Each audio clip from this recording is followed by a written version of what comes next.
Stéphane, Et moi, oui, c'est toi, Stéphane. Alors, tu avais voulu nous faire un cours de sémiologie de l'image, oula, n'est-ce pas? oula, ouais, Un travail à ta manière subversif aussi, pour aborder, tu voulais réfléchir justement à cette idée du discours de vérité, de simplification, et d'arrêter de prendre les gens pour les cons, pour résumer. ouais. Alors ça, c'est une façon de le présenter. Effectivement, on pourra mettre ça dans le communiqué de presse. En réalité, non, non. Moi, ce que je voulais surtout démontrer, c'était un peu cette propension qu'ont les politiques en général, hein, aussi bien de droite comme de gauche, tous, à en faire trop dans leur discours, à mettre des emphases, à mettre à faire des périphrases. Enfin voilà, pour paraphraser justement Audiard, c'est marrant quoi. C'est bizarre chez les politiques cette manie de faire des phrases.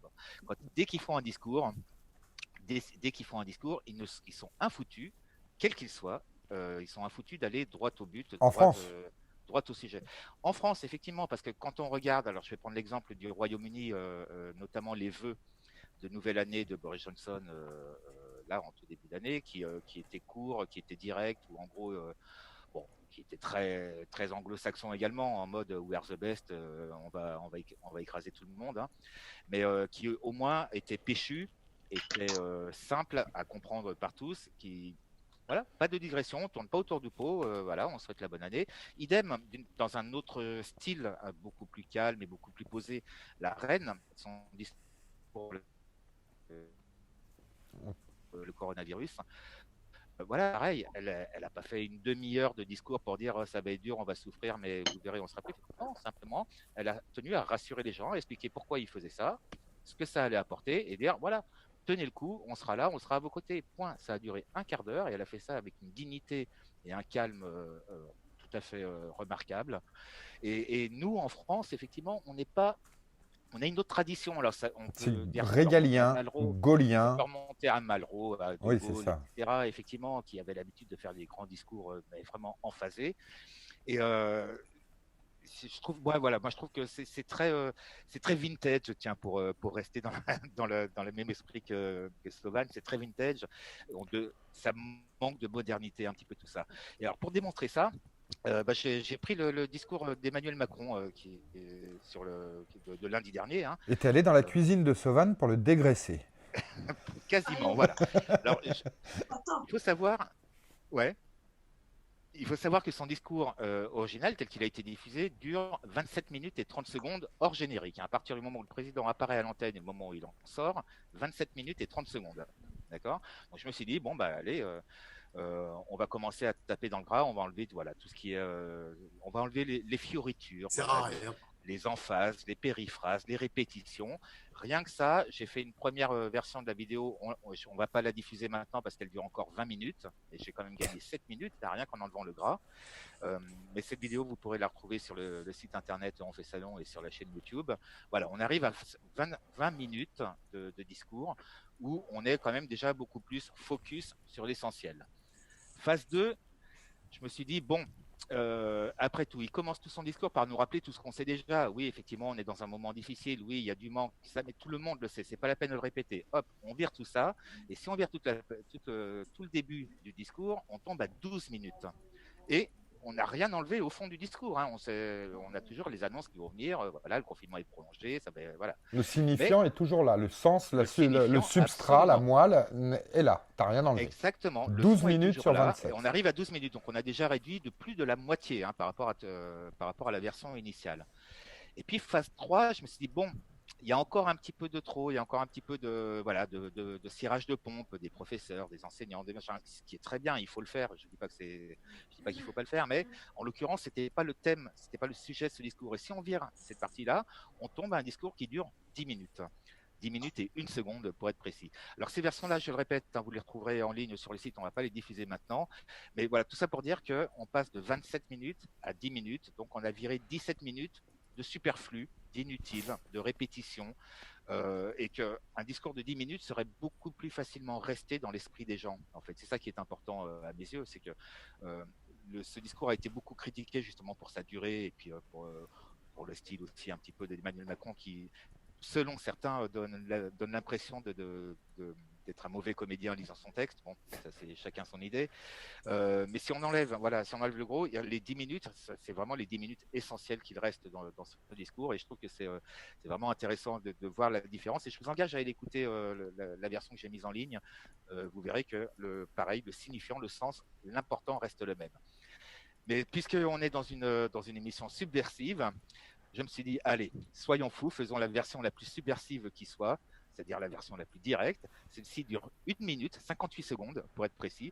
Celle-là, je vous propose de l'écouter ensemble, et puis on en reparle. Françaises, Français, mes chers compatriotes, si je tenais à m'adresser à vous ce soir, après avoir largement consulté ces derniers jours, c'est pour vous dire en toute transparence ce qui nous attend pour les prochaines semaines et les prochains mois. L'espoir renaît, je vous le disais, oui, mais rien n'est acquis.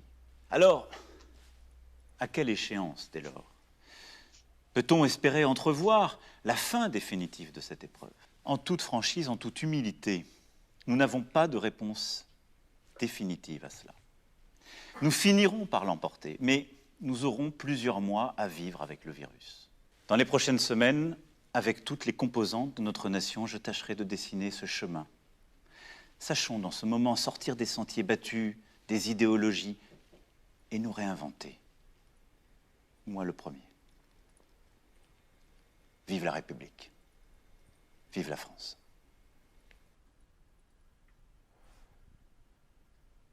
Mais c'est effrayant, Stéphane. Voilà, c'est un c'est travail la de version. sémiologie et de sémantique où on n'a plus la date, on a de sortie du confinement. Donc, en fait, son discours se résume à 2 points, là. D'Emmanuel Macron, c'est... Ah, pardon, je t'ai pas entendu. Non, non, on s'était coupé, je disais, c'est effrayant. Le discours, on n'a plus la date de sortie du confinement, et le discours se résume uniquement à 2 points. Oui, à 2 points, voilà, c'est un, l'épidémie n'est pas passée. Deux, donc on prolonge le confinement, point. Et on ne sait pas quand ça va s'arrêter, point. Voilà, c'est ça le truc. Oui, oui, Parce que lui, il a abordé il a parlé du 11 mai, mais en réalité, dans son discours, il n'arrête pas de dire que le 11 mai est une date tout à fait théorique et qu'il n'est pas impossible que ça soit reporté, ou en tout cas que ça soit que le déconfinement se passe progressivement avec peut-être une certaine catégorie de population dans un premier temps, etc. Et puis, Donc en c'est gros, un plan que j'annoncerai plus tard. voilà, et c'est exactement ce qu'il reste, ce qu'il doit rester de ce discours en réalité, c'est les 58 secondes que je vous ai proposées là. Donc, et dedans, il n'y a pas de... C'est 58 secondes sans engagement.